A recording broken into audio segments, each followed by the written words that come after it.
Welcome into First Take. Good morning. Thank you for being with us. Skip Bayless, Stephen A. Smith, Molly Karam here. Guys, it's been a crazy morning already. These are the kind of days I love doing this show with you. What's up, man? Good to see you, bro. Good job on your breaking news.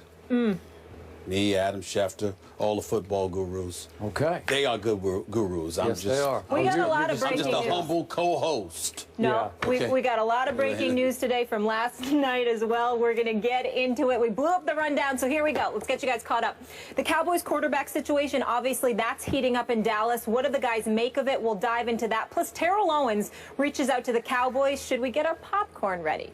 We'll fill you in there as well. But first, Stephen A., you have some breaking news involving Kam Chancellor's holdout. Let's get into that right away. Kam Chancellor has decided that he's going to end his holdout. He's going to report back to the Seattle Seahawks. He and I text back and forth this morning, and essentially, without reading exactly what he said, what it comes down to is that he made a promise to Marshawn Lynch a couple of years ago about what they were going to do. His goal is to get back and capture a Super Bowl that they feel they lost last year, that they think they deserve. And more importantly than anything else, it really hurt him to see his team out there losing games without him, knowing that he could have made a big difference. He talked about his teammates. He talked about what he owed to them. He talked about what he owed to Marshawn Lynch and how that commitment to his teammates and the guys that he goes to war with is bigger than his business issues right now. He made no bones about the fact that he will not ignore the issues of being underpaid as the safety for the Seattle Seahawks, but he acknowledged that those are things that could and should be addressed in the offseason. Right now, as things presently stand, they're 0-2 and in danger of falling apart. And he realizes that he simply cannot just stand by the wayside and allow this to happen. And in fairness, to everybody involved, I'm not the only person that talked to Kam Chancellor. I'm quite sure Ray Lewis has spoken to Kam Chancellor. I know that Adam Schefter does his due diligence, and he knew exactly everything that was going on because he and I spoke as well. So you want to give credit to them. But in the end, what it comes down to is that Kam Chancellor recognizes that he is needed, and more importantly, it would be very, very difficult for him to live with himself if he just sat on the sidelines while his teammates went out on that field and struggled the way that he has seen them struggle over the last 2 weeks. He's shoving all of that business stuff aside for the ultimate goal. So, as yet, do you have any idea what concessions were made on either side? There are no. Just let it go? He was at about 4.5. Yeah. Remember, they came up to 8.1. There's like 900,000. It's about 900,000. Yeah. No concessions were made. No conversations took place. He just decided that it's time to go back and handle his business on that football field, and it's something that they can revisit in the offseason. Wow. That is noble. That is impressive. That is exactly what I thought and said on this show he should have done maybe a week ago. I get it, I get the impasse, and I know the philosophical differences that he wanted to be taken care of a little bit, at least in another year, by having some money moved up. But if you love your football team, as I know he does, and you like your chances even at 0-2, you gotta. I know some people look at it as cave in. It's not that he's caving in. He's just coming back for the good of his brethren. That's what he's doing. The guys that he's gone to battle with. Well, I want to make sure that I'm very, very clear about something here. According to Kam, there were conversations with the Seattle Seahawks in the past, obviously. From what I heard from other people, not Kam, Kam had told folks that John Snyder, general manager for the Seattle Seahawks, essentially looked him dead in his face and told him, I'm not taking care of you this year, next year, or the year after. You're under contract. Now, obviously, when you talk about the NFL culture, how teams can go to a player, ask them to restructure their deals, waive them, cut them, take a pay cut, etc., Kam Chancellor was very, very offended by that. Now, I'm not here to cast aspersions on John Snyder. I don't know him. I know that he's considered very, very good at his job. Obviously, he's got a Super Bowl championship and 2 consecutive Super Bowl appearances on his resume. Used to work for the Green Bay Packers, used to work for the Washington Redskins, even though he's only 43, 44 years of age. His resume is quite impressive, to be quite honest with you. So understanding that and knowing that I don't know him, nor have I ever spoken to this man, I want to be very, very clear. In no way am I trying to cast any aspersions on him. I'm just conveying the whole thought process that was given to me by Cam and others close to Cam about what Cam was feeling throughout this whole process. He felt disrespected. He felt like his manhood was brought into play because a guy can look you in the face and tell you under no circumstances is he going to take care of you at all, considering what Kam Chancellor goes out on the field and does. His pride was a part of the equation. And so as a result of that, that's why he was so steadfast and resolute in his commitment to holding out. Yeah. I think the loss to Green Bay on Sunday night, how they looked in the fourth quarter after taking a 17-13 lead, how the defense appeared to have fallen apart, I think really, really hit home for him. And I don't know if he'll admit it or if any of those other guys will admit it. I don't even know if they'll acknowledge having talked to him. But I suspect, I don't know for sure, but I suspect that the great Ray Lewis had something to do with talking to him as well. And by the way, what did he say on your radio Ray Lewis show? came on my radio and said he deserves his money, he should get his money, Seattle should give him his money, etc.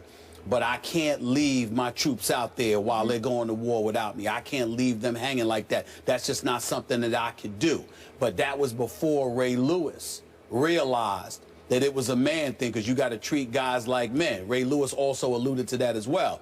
You've got to treat brothers like men. You can't sit up there, look them in their face, and tell them under no circumstances are you going to take care of them. After you took care of Richard Sherman, after you took care of Marshawn Lynch, after you took care of Russell Wilson and a couple of other guys, you can't then turn around and say to the quarterback and the heart and the soul of your defense, who is Kam Chancellor, that we are not going to do anything for you, and expect him to just accept that so easily. That is not something that he was going to do. He was resolute in his commitment to hold out. I believe that his mind changed. And we spoke an hour ago. I got the impression that that loss on Sunday night to Green Bay, the manner in which they lost, resonated with him in such a fashion that he finally came to the conclusion, the hell with Snyder, Carroll, and everybody else in the front office. I'll deal with that in the offseason. I can't leave my boys hanging like this, and that's why he's gone back. I personally thought he would come to that conclusion after what happened in Week 1 at St. Louis when they gave up 34 in overtime to Nick Foles. Well, you got to remember, that was stunning. You got to remember it's the preseason. You're not getting a lot of action in the preseason because you want to make sure you're healthy for the regular season, and sometimes a little rust, absence of activity, really getting your bearings under you can play a role in how you look in Week 1. A lot of NFL players assume that they're not going to be near their best in Week 1 because that's when you're really getting hit for the first time. You're really out there going after it, in a regular season game. But Sunday night against Aaron Rodgers in Green Bay. Although that was somewhat predictable, somewhat. It is the bad man that is Aaron Rodgers, right? It's predictable, but then again, it isn't from the perspective of you have it locked in. It's one thing if you just play a bad game and you might still hold out.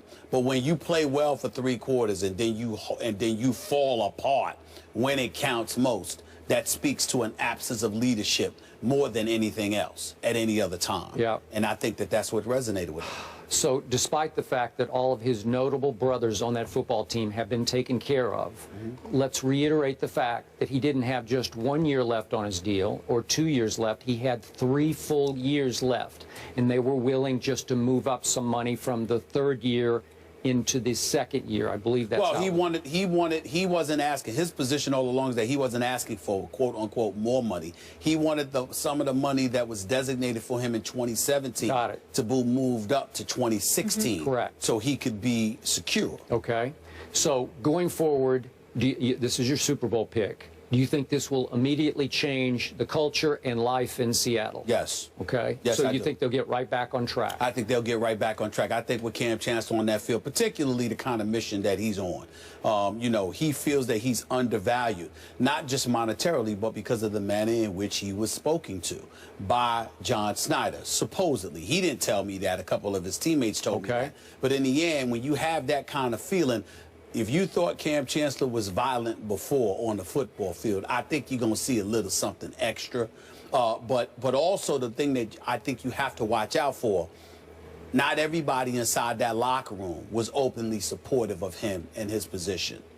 And if there is a danger in all of this, is that he'll remember that too. Yep. He knows that there were a lot of guys, especially Marshawn Lynch, because that is a name he mentioned specifically to come back for. Marshawn Lynch. I mean, he said coming back for Marshawn Lynch. How Marshawn Lynch and I made promises to one another a couple of years ago. I can't leave my dog hanging like that. That's a quote from him. I respect that. So when you look at it from that perspective, clearly somebody like Marshawn Lynch, I would say of all the players in the locker room, that's the biggest reason he's coming back. There are others who have supported him, but there are others who are either tepid in their support or non-existent in their support at all.